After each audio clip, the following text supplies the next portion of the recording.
अस्सलामु अलैकुम वरहमतुल्लाहि वबरकातुह। आप देख रहे हैं न्यूज़ स्पीक। मैं आपका भाई आरिफ रहमान। आप हमारे चैनल पर पहली बार आए हैं तो चैनल को सब्सक्राइब करके बेल आइकन पर क्लिक कर दीजिए ताकि हमारी हर वीडियो सबसे पहले आपको मिल जाया करे। इस वक्त पूरे भारत में इलेक्शन का दौर चल रहा है। जगह जगह पर किसी को हार मिल रही है तो किसी को जीत मिल रहा है। ये एक सियासती कारोबार है। इससे हारने वालों को दुख भी नहीं होना चाहिए और जीतने वालों में खुशी तो ज़रूर है। तो ये मसला हर जगह है। कहीं पर तारीखों का ऐलान हो चुका है तो कहीं संभावना है, कहीं अनकरीब होने वाला है। तो पश्चिम बंगाल में इस वक्त इलेक्शन का दौर जो चल रहा है वो तेजी के साथ चल रहा है। दीगर पार्टियां पश्चिम बंगाल अगर अपने प्रचार प्रसार में लगी हुई है और लोगों को अपनी तरफ खींचने में और अपने पार्टी से जुड़ने में लगातार कोशिशें की जा रही है। और इस वक्त जो पश्चिम बंगाल में है इलेक्शन के तारीखों का ऐलान अभी घोषणा बाकी है, पर इस वक्त लगभग सीपीएम, कांग्रेस और साथ ही में new party Indian secular front भी गठबंधन की चर्चाएं जोरों पर चल रही है। सीटों का बंटवारा बाकी है। लगभग ऐसी स्थिति में सभी पार्टियां अपनी अपनी जनसभाएं कर रही है। सीपीएम है, कांग्रेस है, इंडियन सेकुलर फ्रंट है, ये भी अब लोगों से जुड़ने में जुटी हुई है। ऐसी स्थिति में भारतीय जनता पार्टी जो इस वक्त सेंट्रल गवर्नमेंट में है और उनकी अच्छी पकड़ है, बहुत बहुमत के साथ उन्होंने सरकार बनाया था। ऐसी स्थिति में वो पश्चिम बंगाल में भी इससे पहले इलेक्शन में जबकि टीएमसी को झटका देते हुए एकदम से 18 सीटें जीत ली थी और पश्चिम बंगाल में अपनी मजबूती को बरकरार रखा और उनका अनुमान और कार्यकर्ता और लोगों को पार्टी में जुड़ने में लगभग ज्यादा से ज्यादा लोग जुड़ रहे हैं और अपनी पार्टी को बंगाल में बहुमत दिलाने के लिए पूरी कोशिश कर रहे हैं कार्यकर्ता और नेता। ऐसे में भारतीय जनता पार्टी के अध्यक्ष जेपी नड्डा और भारतीय गृह मंत्री अमित शाह भी दौरा कर रहे हैं लगातार।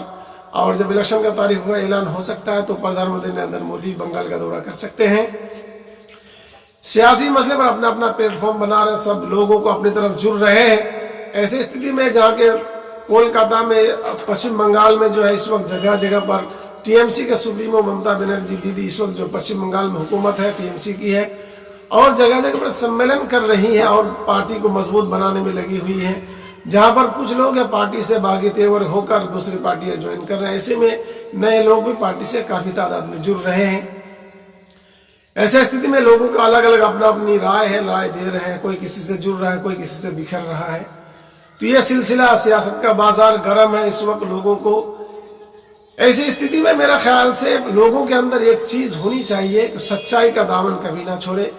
और इस वक्त जो सियासत से लोग जुड़ रहे हैं दूसरे पार्टी को गालियां देना, गालियां बगना, बगैर जाने बगैर बूझे कुछ का कुछ कहना, मेरे ख्याल से गलत है। अगर उसकी कुछ कमी है तो आप कमी को सामने रखिए और उसके सुझाव क्या तो अपनी बात को आप सामने मशवरा के तौर पर रख सकते हैं। पूरे भारत में सभी पार्टियों का, सभी लोगों का डेमोक्रेसी का अधिकार है कि वो कहीं भी जाए इलेक्शन लड़ सकता है। जी हार जीतना तो होता ही रहता है। ये एक सियासी बिजनेस कह दीजिए तो मेरे ख्याल से कोई गलत नहीं होगा। ऐसी स्थिति में 25 फरवरी को barrister Asaduddin Owaisi all India Majlis के सुप्रीमो का प्रोग्राम कोलकाता के मटिया बुरुज में होने वाला था, जहां पर प्रदेश मीम के प्रदेश अध्यक्ष और कार्यकर्ताओं और कमेटी ने बताया कि 10 दिन पहले उन्होंने प्रोग्राम के लिए अपना जो दरखास्त प्रशासन को सौंपी थी। उन्होंने मंजूरी पहले इनकार भी नहीं किया और 25 तारीख को उन्होंने कहा कि अनुमति नहीं दी गई है और उसके चलते प्रोग्राम को, सम्मेलन को कैंसिल कर दिया गया। जो एक आजाद भारत में एक सवाल टीएमसी के हुक्मरानों पर और प्रशासन पर इसका उंगली उठा रहे हैं लोग और काफी तादाद में मुसलमान टीएमसी को चाहते हैं, जो बहुत ज्यादा आदरणीय है और दीदी को चाहते हैं, दीदी को वोट करते हैं। ये बहुत अच्छी बात है। मगर ऐसी स्थिति में अगर कोई मुस्लिम चेहरा माइनॉरिटी से कहीं से भी आकर वो अगर पश्चिम बंगाल में आ रहे अपनी बात को रखना चाहते हैं आवाम के बीच में तो उसको रोकना, उनके जनसभाएं को रोकना ये अच्छी बात नहीं है। लोग अलग अलग तरह के ओपिनियन दे रहे हैं तो ऐसे में जो सरासर गलत बता रहे हैं। दीदी ने भी अच्छा काम किया है मगर उसके बाद भी अलग अलग पार्टियां अपनी अपनी राय रखती है, आवाम के बीच अपनी जगह बनाना चाहती है तो उनको भी मौका देना चाहिए। आज़ाद भारत है, किसको रोकना। और उसमें से सभी पार्टियां लगभग अपनी अपनी रैलियां कर रहे हैं, रथ यात्राएं निकाल रहे हैं, जनसभाएं कर रहे हैं, सम्मेलन कर रही हैं। सभी पार्टियां अपनी अपनी जनसभा करके लोगों से जुड़ने में जुटी हुई है। तो ऐसे में विशेष पार्टी को और विशेष लोगों को रोकना जहाँ ये गलत है। तो ऐसे स्थिति में बैरिस्टर असदुद्दीन अवैसी का क्या रिएक्शन आप सुन सकते हैं। आप हमारे साथ ऐसे जुड़े रहें, बने रहें ताज़ा अपडेट के साथ। और वीडियो अगर आपको पसंद आए तो लाइक और शेयर, कमेंट में अपनी राय ज़रूर दीजिए। वीडियो को सुनिए। अस्सलाम वालेकुम वरहमतुल्लाहि वबरकातुहू। वहां चले जाइए, आपका परमिशन हो गया, उधर जाइए। हम बोले भाई कागज तो दे दो हमारे को, अच्छा रिजेक्ट कर दो, आप नहीं दिए सो वो भी नहीं करते। हम कल स्पीकर्स लगा रहे थे वेन्यू पर, आके पुलिस रुका दी, लेके चले गए।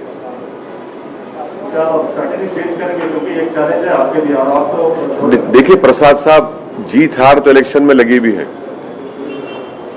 मैं जब तक पार्टी का जिम्मेदार हूं, मैं इलेक्शन लड़ता रहूंगा। मैं जीतूंगा भी हारूंगा भी, तो उसमें क्या करें भाई, मेरी बात तो रखना चाहिए ना मेरे को।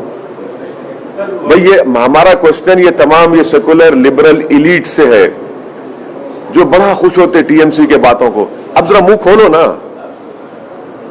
अब मुंह खोलो ना भाई आप। मगर मेरे को राइट तो मिलना चाहिए ना मेरा बात रखने का। बात वही है कि दूसरे पार्टियों की ताबड़तोड़ रैलियां हो रही हैं, लेकिन आपको नहीं करने दिया जा रहा, तो आप क्या करेंगे? आपसे डर रहे हैं सर? अरे भाई डर रहे हैं या नहीं डर रहे हैं, सवाल वो नहीं है। सवाल ये है कि क्या ये डेमोक्रेसी के लिए अच्छा है? क्या हमेशा कोई पावर में रहने वाला है क्या?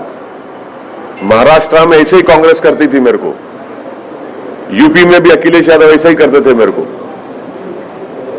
आज कहां है महाराष्ट्र में कांग्रेस? नंबर 1 की पार्टी नंबर 3 हो गई। नंबर 1 की पार्टी थी महाराष्ट्र, नंबर 3 हो गई आज। अखिलेश यादव ऐसे ही करते थे। हम जब 1 महीना 20 दिन 1 महीना पहले आजमगढ़ गया मैं, तो उसी टाइम पे मैं और अखिलेश यादव एक ही वक्त पे लैंड किए। तो ये ठीक नहीं है ना। देखिए what goes around comes around, power is not eternal. कोई ये नहीं बोल सकता कि मैं 100 साल तक प्रधानमंत्री रहूंगा या मुख्यमंत्री रहूंगा। सबको जाना है इस दिन। जनता है, जनता बादशाह है। बड़े बड़ों को मट्टी चका दी जनता, इंदिरा गांधी को निकाल दी, राजीव गांधी को निकाल दी। ये जनता बड़े बड़े अटल बिहारी वाजपेयी को हरा दी। तो ये समझना चाहिए, ये डेमोक्रेसी में अगर ये लग रहा है कि कोई अपने स्टेट के पावर से या अपने एग्जीक्यूटिव पावर से सबको नहीं दबा सकते आप।